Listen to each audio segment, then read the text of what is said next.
Hi guys, this is Sarah with Calips River Restoration. Welcome back to my channel. Today I'm going to show you step by step how I'm going to take those upper cabinets.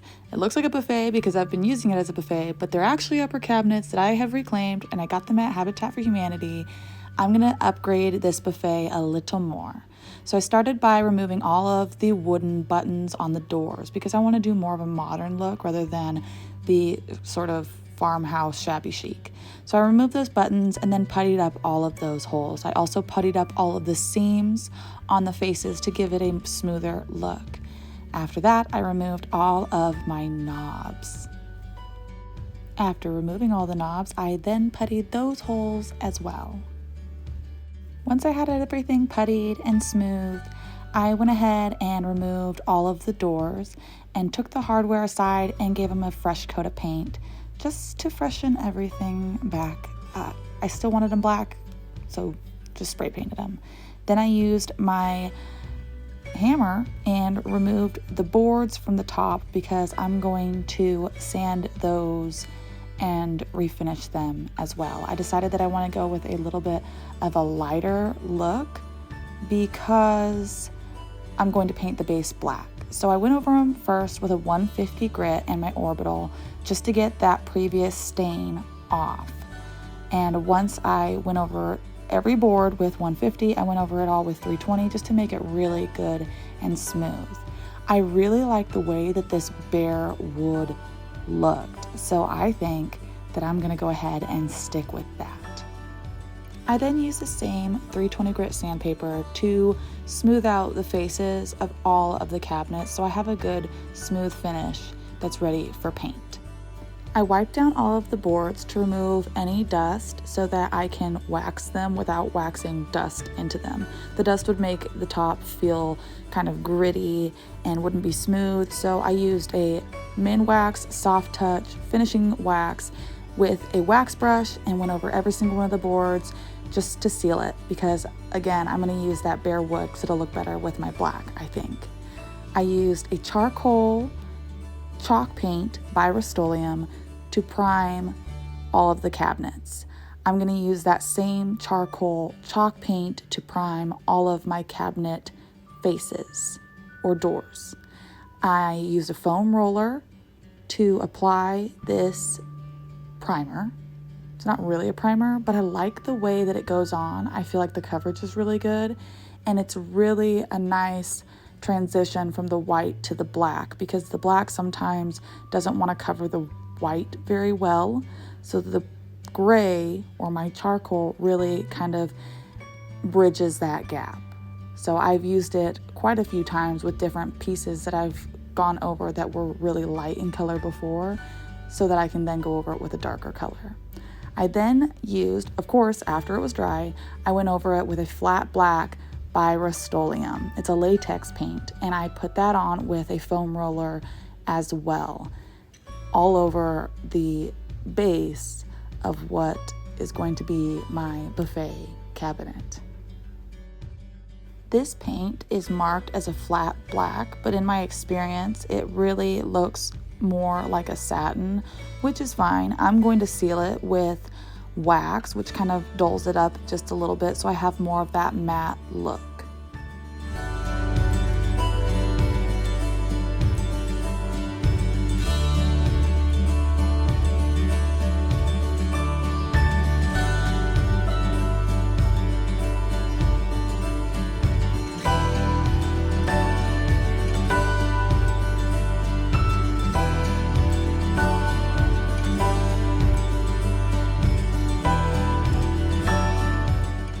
I did 2 coats of that flat black Rust-Oleum paint.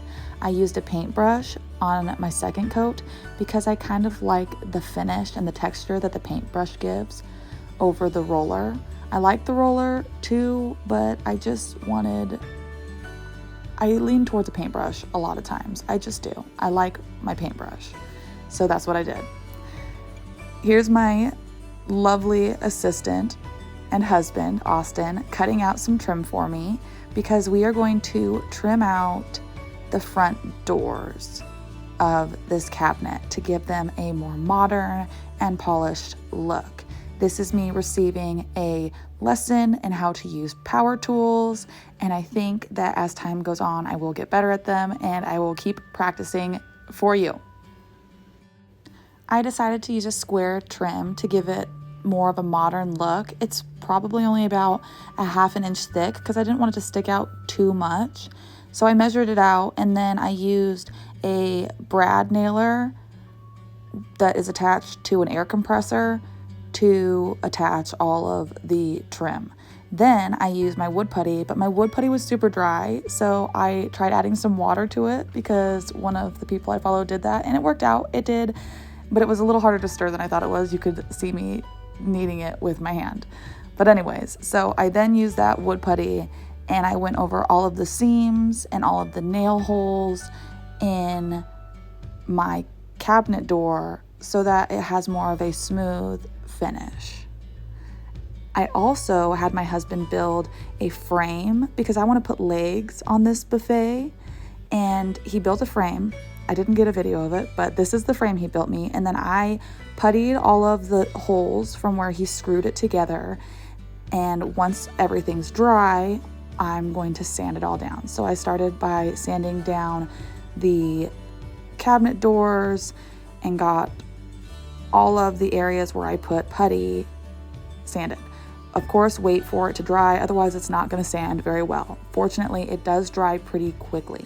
I also sanded it down on the frame wherever I put putty there as well. Now it's time to prime up all of those cabinet doors. So like I said, I used the charcoal chalk paint by Rust-Oleum to prime. I put that on with a foam roller, and I did the inside and outside of the cabinet doors because I'm going to paint them black all over to give it a more polished and finished look. I paint one side, I wait for it to dry, and then I flip it over and I paint the other side. Fortunately, this paint dries super fast, so truly maybe an hour, hour and a half between coats, and I'm good to flip it over and do the other side.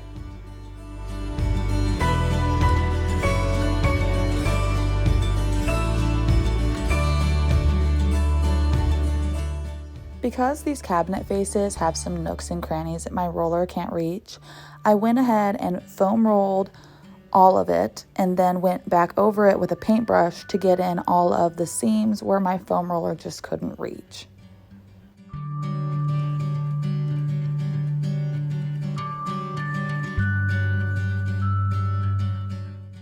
So I'm skipping a few steps here. After my fronts were primed, I flipped them over and painted them black on the inside. After that was dry, you can see I flipped them over and I used my foam roller again to paint the front black, using the same method as I did with my primer. I foam rolled the whole front and then used my paintbrush to get into the nooks and crannies. I did 2 coats of black on both sides. On my second coat, I used my paintbrush for the whole thing rather than doing the foam roller and the paintbrush.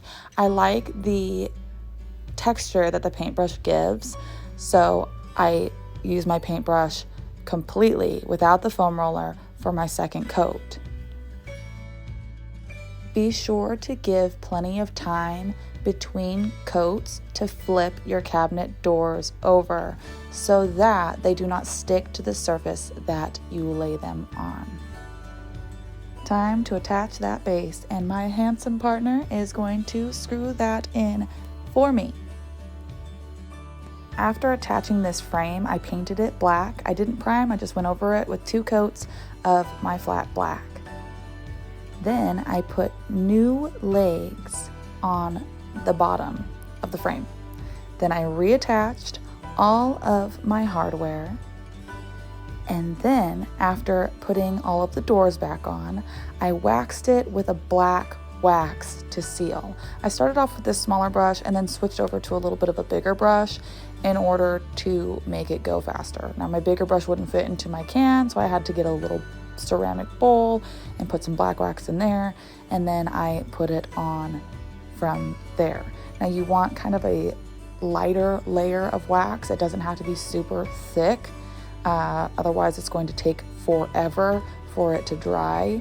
I really like putting black wax over black paint. I feel like the finish always turns out really nice and deep and lovely. So that's what I did. I sealed the bottom with black wax, being careful not to get it on my chrome legs.